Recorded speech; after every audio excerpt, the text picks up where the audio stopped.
नमस्कार दोस्तों, मैं हूं देवांग और साइबर वर्ल्ड के एक और नए एपिसोड में आपका स्वागत है। दोस्तों, आज के वीडियो में हम OS टॉप 10 2023 API की एक और नई वल्नरेबिलिटी जिसका नाम है सिक्योरिटी मिसकॉन्फ़िगरेशन, उसको सीखने वाले हैं। तो चलिए जल्दी से शुरू करते हैं। लेकिन दोस्तों, वीडियो में आगे बढ़ने से पहले अगर आपको हमारे वीडियोस पसंद आ रहे हैं तो इन्हें लाइक ज़रूर किया कीजिए, ताकि आपके एक लाइक से हमारा मोटिवेशन बढ़े और हम ऐसे वीडियोज़ आपके लिए लाते रहें।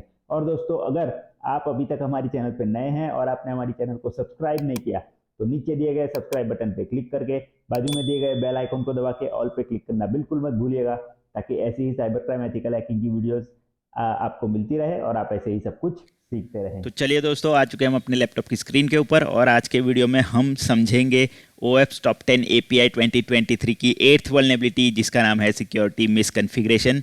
ये वल्नरेबिलिटी भी दोस्तों आपने जो वेब एप्लीकेशन की वल्नरेबिलिटीज़ है उसमें समझी होगी, सीखी होगी। तो सिमिलर टाइप ही यहाँ पे है सिक्योरिटी मिसकॉन्फ़िगरेशन, यानी कि आप जब भी किसी सर्वर को या किसी API को यहाँ पे अगर API के पॉइंट ऑफ व्यू से देखें तो अगर कॉन्फ़िगर प्रॉपरली नहीं करते हैं तो सीधी सी बात है यहाँ पे सिक्योरिटी मिसकॉन्फ़िगरेशन की वल्नरेबिलिटी होगी। तो चलिए अब बात करते हैं सबसे पहले थ्रेट एजेंट्स और अटैक वेक्टर्स की। तो एक्सप्लॉइटेबिलिटी दोस्तों बहुत ही यहाँ पे इजी है। जो भी मान लीजिए कॉमन पोर्ट्स ओपन रखे हैं आपने, जो डिफ़ॉल्ट कॉन्फ़िगरेशन है, डिफ़ॉल्ट यूज़र नेम पासवर्ड आपने एनेबल रखे हैं, ठीक है, कोई एंड पॉइंट को आपने पब्लिकली अवेलेबल रखा है, ये सारी चीज़ें अगर आपने प्रॉपर कॉन्फ़िगरेशन नहीं की है API के अंदर तो कोई भी अटैकर है, कोई भी थ्रेट है, वो आसानी से आपकी वल्नरेबिलिटी को फाइंड करके एक्सप्लॉइट कर सकता है। ठीक है, अब सिक्योरिटी वीकनेस की बात करें तो डिटेक्टेबिलिटी भी दोस्तों यहाँ पे बहुत ही ईजी है, क्योंकि किसी भी चीज़ की कॉन्फ़िगरेशन चेक करने के लिए बहुत ही सारे टूल मार्केट में अवेलेबल है। वो पता लगा लेते हैं कि कोई जो सर्वर है या कोई API है या कोई भी एप्लीकेशन सर्वर है, उसके ऊपर आपने जो कॉन्फ़िगरेशन करी है वो प्रॉपर है या नहीं है, वो आपको मिनटों में चेक करके दे देते हैं और उसी से डिटेक्ट करके जो है कोई भी अटैकर आपकी वल्नरेबिलिटी को यानी कि आपके API पे, आपके सर्वर पे जो भी वल्नरेबिलिटी है उसे डिटेक्ट कर सकता है। और अब दोस्तों इम्पैक्ट की बात करें तो कह सकते हैं बहुत ही ज़्यादा इम्पैक्ट है उसमें कि इस अटैकर जो है वो सिर्फ यूज़र का डेटा ही एक्सपोज नहीं करता, उसके साथ साथ सर्वर की डिटेल, एप्लीकेशन की डिटेल, ये सारी डिटेल्स भी आपकी एक्सपोज हो सकती है, जिससे कि और ज़्यादा अटैकर्स को आपके वल्नरेबिलिटी के बारे में पता चल सकता है और आप पे अटैक होने के चांसेस यहाँ पे ज़्यादा बढ़ जाते हैं। तो ये तीन चीज़ें बहुत ही कह सकते हैं इजी है। अटैक वेक्टर और एक्सप्लॉइटेबिलिटी बहुत ही इजी है, डिटेक्टिबिलिटी भी इजी है और इम्पैक्ट भी यहाँ पे बहुत ज़्यादा है। अब बात करते हैं, इज़ द API वल्नरेबल, है वल्नरेबल या नहीं, और है तो कैसे है। तो उसके बारे में अगर बात करें तो यहाँ पे देखिए लिखा हुआ है the API might be vulnerable if. ये चीज़ें अगर होगी तो API वल्नरेबल होगी। वो क्या चीज़ें हैं? सबसे पहली चीज़ है appropriate security hardening is missing across any part of the API stack, और if there are improper configuration permission on cloud services. यानी कि API का जो स्टैक होता है, ठीक है, जहाँ से हर एक लेयर में जब API का आप कॉन्फ़िगरेशन करते हैं तो उस कॉन्फ़िगरेशन में कोई भी, ठीक है, हार्डनिंग प्रॉपर आपने नहीं किया है तो उसकी वजह से ये जो API है वो इस वल्नरेबिलिटी से वल्नरेबल हो सकती है। और कोई क्लाउड सर्विस की परमिशन में भी आपने इम्प्रॉपर कॉन्फ़िगरेशन किया हुआ है तब भी ये वल्नरेबिलिटी आपकी API में हो सकती है। ठीक है, अब दूसरी चीज़ यहाँ पे लिखी है the latest security patches are missing और the system are out of date. यानी कि आप कोई ऐसे सिस्टम्स यूज़ कर रहे हैं, ऐसे सॉफ्टवेयर्स या ऐसे ऑपरेटिंग सिस्टम्स यूज़ कर रहे हैं जो कि आउट ऑफ डेट हो चुके हैं। जैसे कि मान लीजिए अभी सर्वर 2012 या 2008 की बात करें तो वो आउट ऑफ डेट हो चुके हैं या फिर उसके पैचेस नहीं आ रहे हैं। तो अगर ऐसे सर्वर्स आप यूज़ कर रहे हैं या फिर आपने उन सर्वर्स की पैचिंग ठीक से नहीं की है, लेटेस्ट पैच इंस्टॉल नहीं किए हैं, तब भी आपकी API जो है वो वल्नरेबल हो सकती है। तीसरा पॉइंट दोस्तों यहाँ पे आता है कि unnecessary features are enabled like HTTP verbs, logging features, ये सारे फीचर्स। तो आपने अपनी API में या फिर अपने सर्वर के ऊपर प्रॉपर जो फीचर्स जो एनेबल होने चाहिए या फिर जो डिसेबल होने चाहिए वो भी आपने नहीं किया है, अननेसेसरी फीचर्स को आपने एनेबल करके रखा है, तब भी आपकी API जो है या फिर आपका जो सर्वर है वो इस सिक्योरिटी मिसकॉन्फ़िगरेशन वल्नरेबिलिटी से वल्नरेबल हो सकता है। अब अगले चीज़ की बात करें तो दोस्तों यहाँ पे है there are discrepancies in the way incoming request are process by server in HTTP server chain. ठीक है, तो जब आप कोई रिक्वेस्ट को प्रोसेस कर रहे हैं, इनकमिंग रिक्वेस्ट को प्रोसेस कर रहे हैं HTTP सर्वर पे, और उस प्रोसेस में कोई डिस्क्रिपेंसी आती है, तब भी आपकी जो API है वो वल्नरेबल हो सकती है। ठीक है, अब नेक्स्ट पॉइंट है यहाँ पे दोस्तों, transport layer security is missing. यानी कि आपने अगर HTTPS का यानी कि TLS का यूज़ नहीं किया है जब आपका डेटा ट्रांसफ़र हो रहा है, तब भी आप इस सिक्योरिटी मिसकॉन्फ़िगरेशन वल्नरेबिलिटी से नहीं बच पाएंगे। अब नेक्स्ट पॉइंट है दोस्तों, सिक्योरिटी और cache control directives are not sent to the client. यानी कि जब आप क्लाइंट को रिस्पॉन्ड कर रहे हैं, तब आप कैश कंट्रोल डायरेक्टिव्स या सिक्योरिटी डायरेक्टिव्स यानी कि सिक्योरिटी के जो कह सकते हैं हेडर्स हैं, वो अगर नहीं भेजते हैं अपने रिस्पॉन्स के अंदर, तब भी आपकी जो API या जो आपकी एप्लीकेशन है वो इस वल्नरेबिलिटी से वल्नरेबल हो सकती है। नेक्स्ट पॉइंट है दोस्तों, across origin resource sharing policy is missing और इम्प्रॉपर सेट। यानी कि जब आपने अपनी वेब एप्लीकेशन के लिए या API के लिए कोर्स को प्रॉपरली इम्प्लीमेंट नहीं किया है, या आपकी कोर्स जो मैकेनिज्म है वो मिसिंग है आपके रिक्वेस्ट रिस्पॉन्स के अंदर, तब भी ये वल्नरेबिलिटी आपके API में या आपकी एप्लीकेशन में हो सकती है। नेक्स्ट है दोस्तों, error message include stack traces और एक्सपोज अदर सेंसिटिव इंफॉर्मेशन। यानी कि आपने अपनी एरर्स को प्रॉपरली हैंडल नहीं किया है, एरर मैसेज आपने जो डिस्प्ले करना होता है वो नहीं किया है, और कुछ अलग ही चीज़ एरर में डिस्प्ले हो रही है जिससे आपका सेंसिटिव इन्फॉर्मेशन डिस्क्लोज हो रहा है, तो भी ये वल्नरेबिलिटी आपको आपकी एप्लीकेशन में या आपकी API में दिखाई दे सकती है। तो इन चीज़ों की वजह से आपकी API या आपकी एप्लीकेशन जो है वो वल्नरेबल हो सकती है। अब एग्जाम्पल की मदद से समझते हैं कि ये वल्नरेबिलिटी क्या है। ठीक है, तो यहाँ पे एग्जाम्पल लिखा हुआ है, देखिए। सबसे पहले, a social network website offers a direct message feature that allow user to keep a private conversation. ठीक है, सोशल नेटवर्क में वेबसाइट है जो डायरेक्ट मैसेज 1-to-1 यूज़र्स को 1-to-1 मैसेज करने का अलाउ करता है, और उस कन्वर्जेशन को वो प्राइवेट रखता है।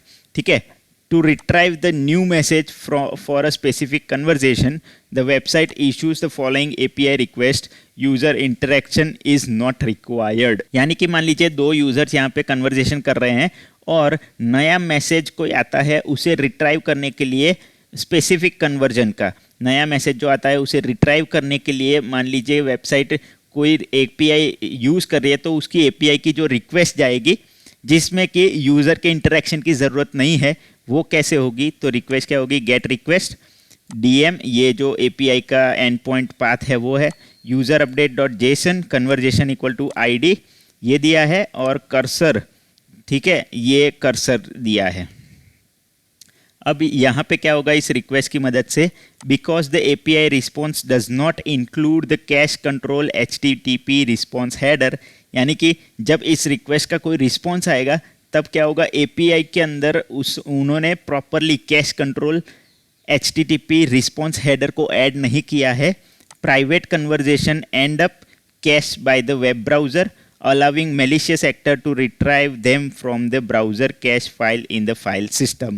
ठीक है, तो वो प्रॉपरली जो है कन्वर्जेशन वो एंड अप हो जाएगा ब्राउज़र में, और उसकी कैश है वो स्टोर रहेगी, तो मेलिशियस यूज़र को उस कैश को रिट्राइव करके उस मैसेज को या फिर उस कन्वर्जेशन को रीड करने का यहाँ पे मौका मिल सकता है। ठीक है, तो इस तरीके से जो है ये वल्नरेबिलिटी काम करती है, इस तरीके से एक्सप्लॉइट होती है। अब दोस्तों बात करते हैं कि इस वल्नरेबिलिटी को आप कैसे मिटिगेट कर सकते हैं। तो यहाँ पे देखिए प्रिवेंट करने के लिए लिखा हुआ है सामने, तो API life cycle should include. ठीक है, अब इस वल्नरेबिलिटी को प्रिवेंट करने के लिए API लाइफ साइकिल में क्या क्या चीज़ें होनी चाहिए।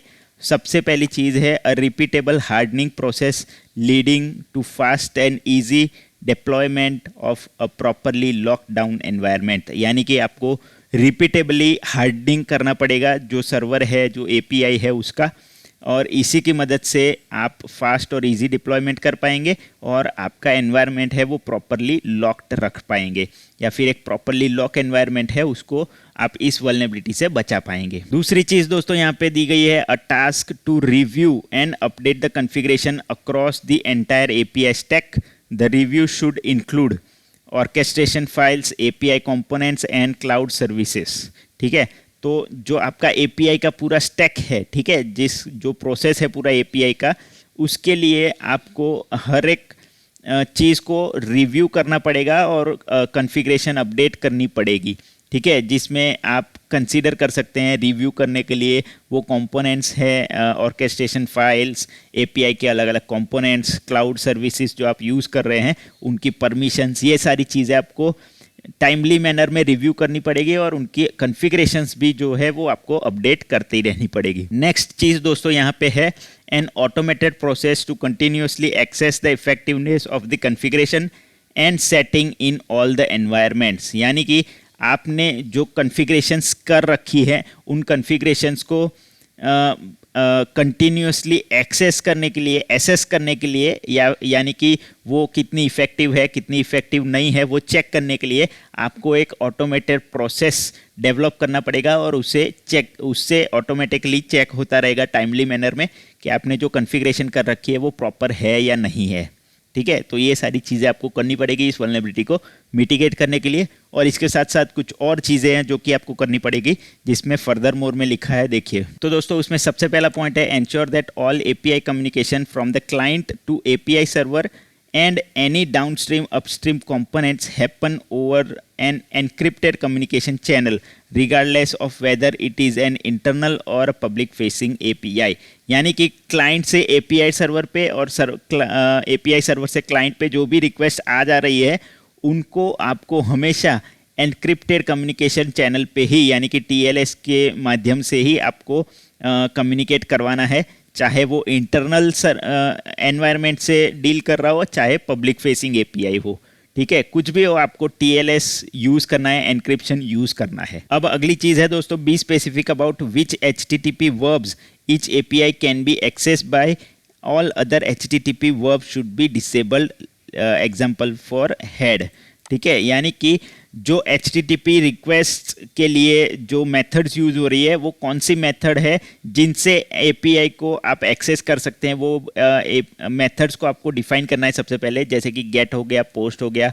ये दोनों अगर आपको अलाउ करनी है तो वो दोनों ही रिक्वेस्ट एक्सेस कर पाए वो आपको कन्फिगर करना पड़ेगा। उसके अलावा की सारी जो बाकी वर्ब्स है या फिर जिसे कहते हैं मेथड्स हैं उन्हें आपको डिसेबल करना पड़ेगा, जैसे कि हेड हो गया, डिलीट हो गया, ये सारी मेथड्स आप अलाउ करना डिसेबल कर सकते हैं। अब नेक्स्ट चीज़ है दोस्तों, APIs expecting to be access from the browser based client, example web app front end should at least, यानी कि जो एपीआईज वेब ब्राउज़र से यूज़ हो रही है, यानी कि जो भी एपीआईज वेब ब्राउज़र से एक्सेस होगी उनमें ये नीचे के जो सारे पॉइंट्स है वो होने चाहिए। ठीक है, तो कौन कौन से पॉइंट्स है वो देखते हैं। तो सबसे पहले implement a proper cross origin resource sharing policy, यानी कि जो एपीआईज वेब ब्राउज़र से एक्सेस हो रही है उनमें proper cross origin resource sharing policy आपने इम्प्लीमेंट करनी चाहिए।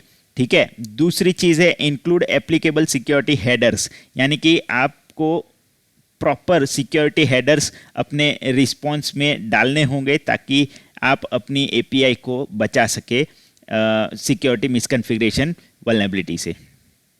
तीसरी चीज़ है रिस्ट्रिक्ट इनकमिंग कंटेंट्स टाइप और data format that meet the business और फंक्शनल रिक्वायरमेंट। तो आपको ऐसे डेटा टाइप्स या फिर ऐसे कंटेंट टाइप्स या डेटा फॉर्मेट्स को रिस्ट्रिक्ट करना है जो कि आपकी बिजनेस या फंक्शनल रिक्वायरमेंट को मीट ना करते हो। नेक्स्ट है ensure all server in the HTTP server chain, example load balancers, reverse, forward proxies and back end servers process incoming request in a uniform manner to avoid desync issue. ठीक है, यानी कि जो भी सर्वर्स आपके backend में लगे हुए हैं एचटीटीपी सर्वर चेन के अंदर, उन सारे सर्वर्स को आपको उन सारे सर्वर्स में जो भी इनकमिंग रिक्वेस्ट आ रही है उनको आपको एक यूनिफॉर्म मैनर में प्रोसेस करना होगा ताकि डिसिंक का इशू है वो ना आए। और दोस्तों यहाँ पे लास्ट पॉइंट है, where applicable define and enforce all API response payload schemas include error responses to prevent exception traces and other valuable information from being sent back to the attacker। यानी कि जहाँ पे भी आपको पॉसिबल हो सके वहाँ पे आपको API रिस्पॉन्स पेलोड स्कीमा को एनफोर्स करना पड़ेगा और उसे डिफाइन भी करना पड़ेगा, ताकि जब आपका रिस्पॉन्स जाए तो वो एक्सेप्शन ट्रेसेस या फिर जो भी अलग दूसरी वैल्यूएबल इंफॉर्मेशन है वो आपके रिस्पॉन्स में ना जाए। तो ये सारी चीज़ें थी दोस्तों सिक्योरिटी मिसकॉन्फ़िगरेशन के बारे में कि सिक्योरिटी मिसकॉन्फ़िगरेशन क्या होती है, कैसे होती है, उसका एग्जांपल हमने देखा और कैसे उसे प्रिवेंट कर सकते हैं। तो आई होप दोस्तों कि आपको समझ में आ गया होगा कि सिक्योरिटी मिसकॉन्फ़िगरेशन API के लिए क्या होती है और कैसे उसे प्रिवेंट कर सकते हैं। तो दोस्तों इसी के साथ मिलते हैं अगले वीडियो में ऐसे ही एक और नए टॉपिक के साथ। तब तक के लिए टेक केयर। तो दोस्तों इसी के साथ आज के वीडियो के लिए इतना ही रखते हैं। आई होप कि सिक्योरिटी मिसकॉन्फ़िगरेशन के बारे में मैंने आपको जो कुछ भी समझाया वो आपको समझ में आ गया होगा और आपने सीख लिया होगा। तो दोस्तों अगर आपको हमारा ये वीडियो पसंद आया है तो इसे लाइक और शेयर ज़रूर कर दीजिएगा, ताकि ज़्यादा से ज़्यादा लोगों तक ये वीडियो पहुँचे और वो लोग भी इस वीडियो को देख के सिक्योरिटी मिसकॉन्फ़िगरेशन के बारे में सीख सके। और दोस्तों अगर आपको हमारे इस वीडियो से रिलेटेड या फिर हमारी चैनल से रिलेटेड कोई भी सवाल, कमेंट या फिर कोई भी सजेशन है आपके, तो आप हमें नीचे कमेंट सेक्शन में कमेंट करके ज़रूर बता सकते हैं। इसी के साथ दोस्तों मिलता हूं मैं आपसे अगले वीडियो में ऐसे ही एक और नए टॉपिक के साथ। तब तक के लिए goodbye, take care and as always be aware, connect with care.